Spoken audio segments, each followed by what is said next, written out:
राधे राधे दोस्तों। आज हम जानेंगे कि सावन के महीने में दान करने की इतनी महिमा क्यों बताई गई है। आखिर ऐसा क्या है इस पवित्र महीने में कि एक छोटा सा दान भी भगवान शिव की विशेष कृपा का कारण बन जाता है। तो चलिए जानते हैं आज हम इसी दान के महत्व के बारे में।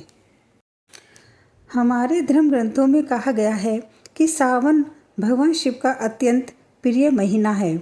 इस पूरे मास की गई पूजा, जप, तप, व्रत और दान का विशेष महत्व बताया गया है। लेकिन प्रश्न यह है कि आखिर सावन में दान को इतना महत्वपूर्ण क्यों माना गया है। क्योंकि भगवान शिव स्वयं ऐसे देव हैं जो दीन दुखियों पर शीघ्र कृपा करते हैं। वे महलों में नहीं बल्कि भक्तों के सच्चे और निर्मल हृदय में निवास करते हैं।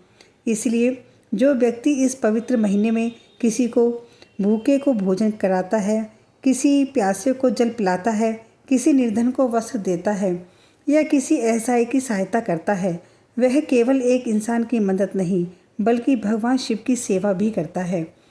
शास्त्र में कहा गया है कि दान कभी अपनी क्षमता से अधिक नहीं करना चाहिए और न ही दिखावे के लिए करना चाहिए। भगवान भोलेनाथ को दान की कीमत नहीं बल्कि दान करने वाले के भाव प्रिय होता है।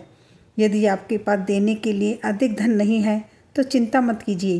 प्रेम से किसी भूखे को भोजन कराना या किसी व्रत को सहारा बनना या पक्षियों के लिए दाना और जल रखना, गौ माता के लिए चारा खिलाना या किसी जरूरतमंद की छोटी सी सहायता करना भी उतना ही पुण्यदायी माना जाता है।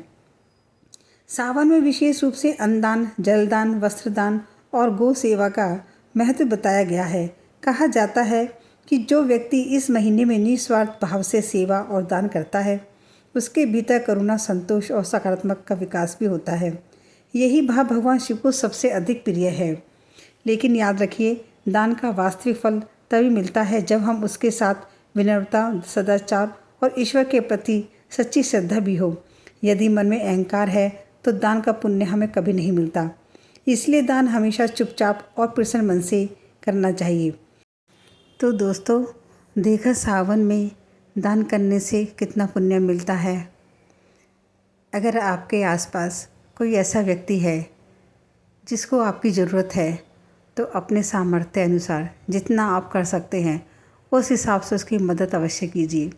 क्या पता आपका यह पुण्य आपके कब काम आ जाए। दोस्तों, अगर आपको मेरी ये वीडियो पसंद आई है तो मेरी वीडियो को लाइक करें और मेरे चैनल को सब्सक्राइब करें। और भोलेनाथ से प्रार्थना करती हूँ आप सब पर हमेशा उनकी कृपा बरसती रहे। राधे राधे।